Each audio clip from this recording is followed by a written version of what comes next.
Hi there, I'm Larissa from ELCUS, English Resource Lab, keeping it simple.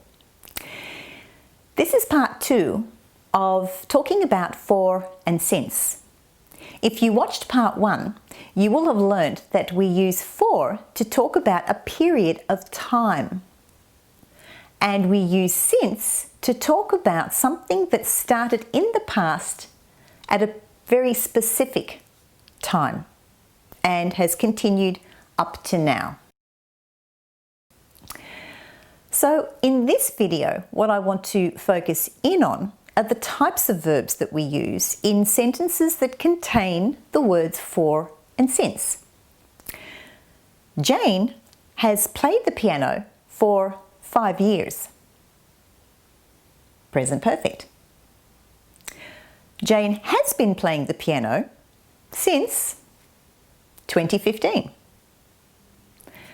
Present perfect continuous.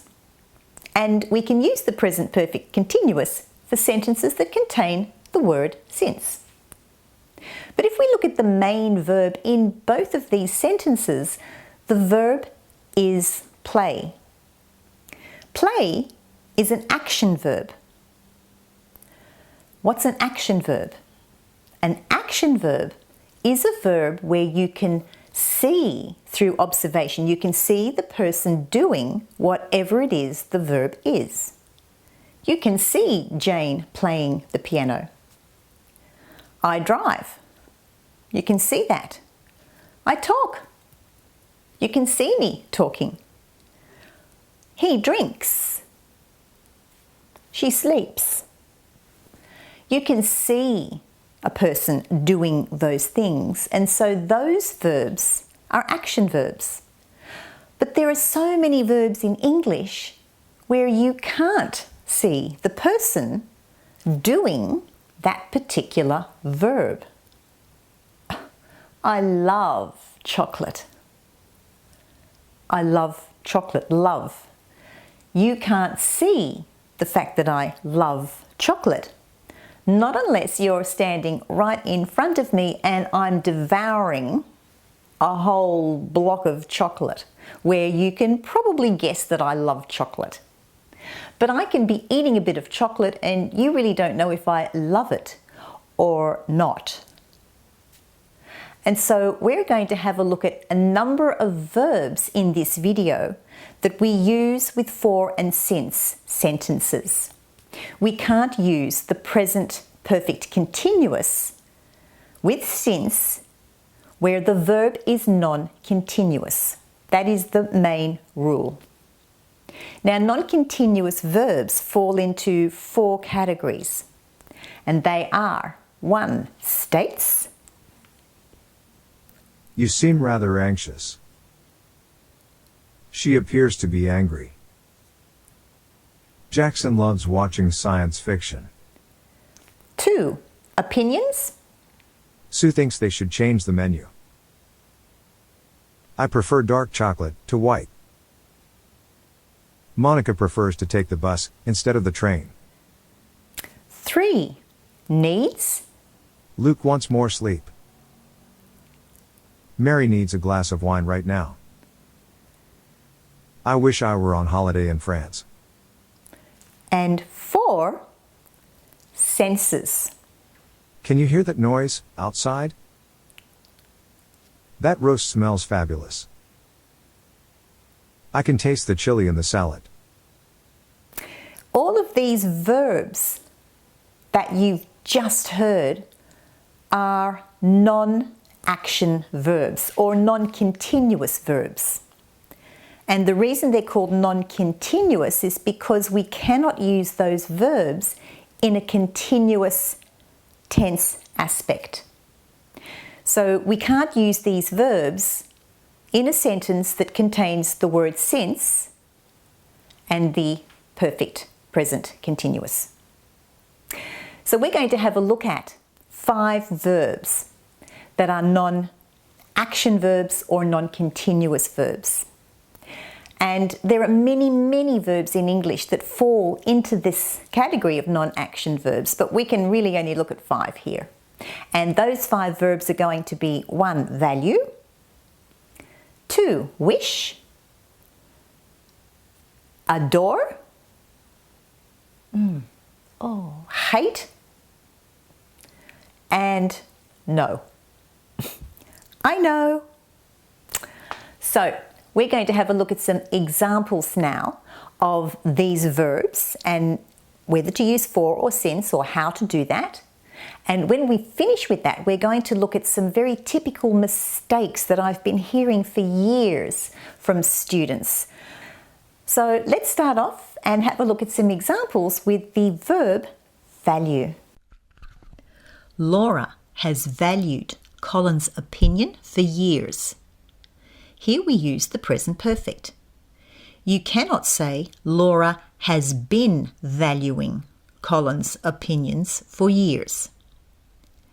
So here we have value and it has to be used in the present perfect. Next verb, wish. Luke has wished for peace since his divorce.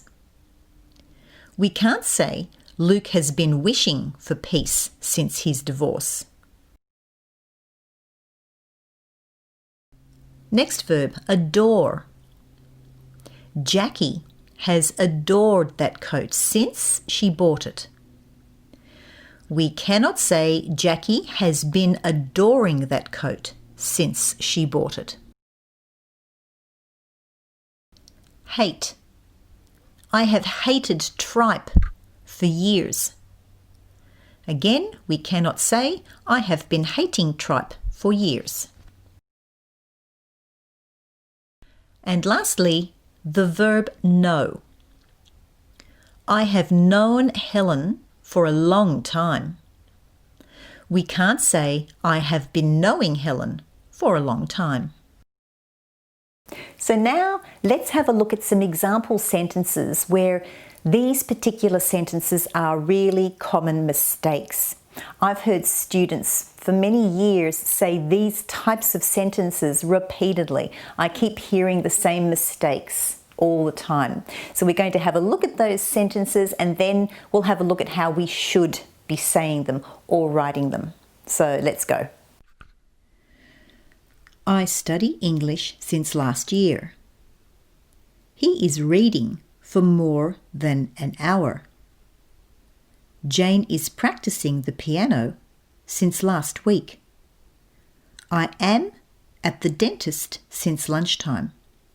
Peter works at the local supermarket since Christmas.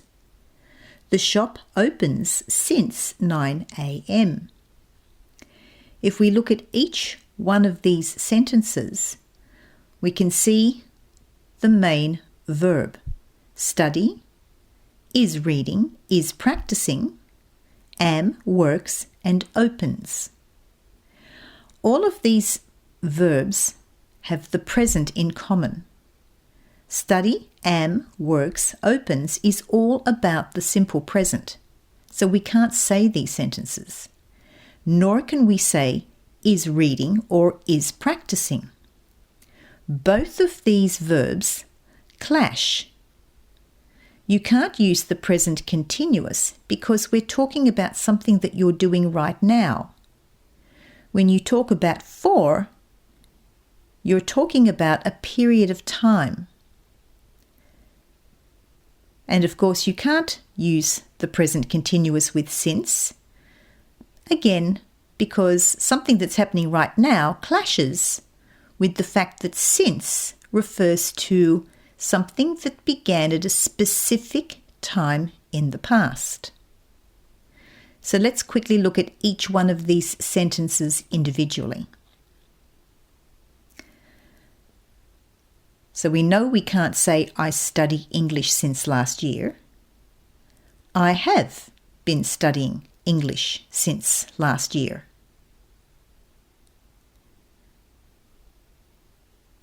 We know we can't say he is reading for more than an hour. He has been reading for more than an hour. And the same with Jane.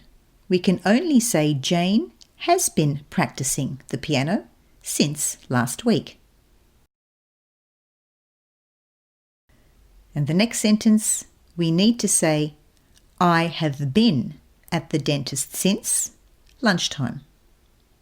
And here we would use the present perfect because the event started in the past and has continued to now. The next sentence we would say, Peter has worked at the local supermarket since Christmas. Again, we need the present perfect. And lastly, we would say, the shop has been open since 9 a.m. Let's do a quick summary. So in essence, when we talk about using for or since, we never use for and since in sentences that use the simple present tense. For means a period of time. Since means something that began at a specific time in the past and has possibly continued to now. And we use the present perfect when we use sentences with for and since, where the verbs are non-action verbs. I hope you've enjoyed looking at this video, looking at sentences where we use for or since with non-action verbs. So if you enjoyed it and you want to see what's coming up more, then definitely hit subscribe and the bell. And I'll look forward to seeing you in the next video. I'm Larissa. Thanks for watching. Bye for now.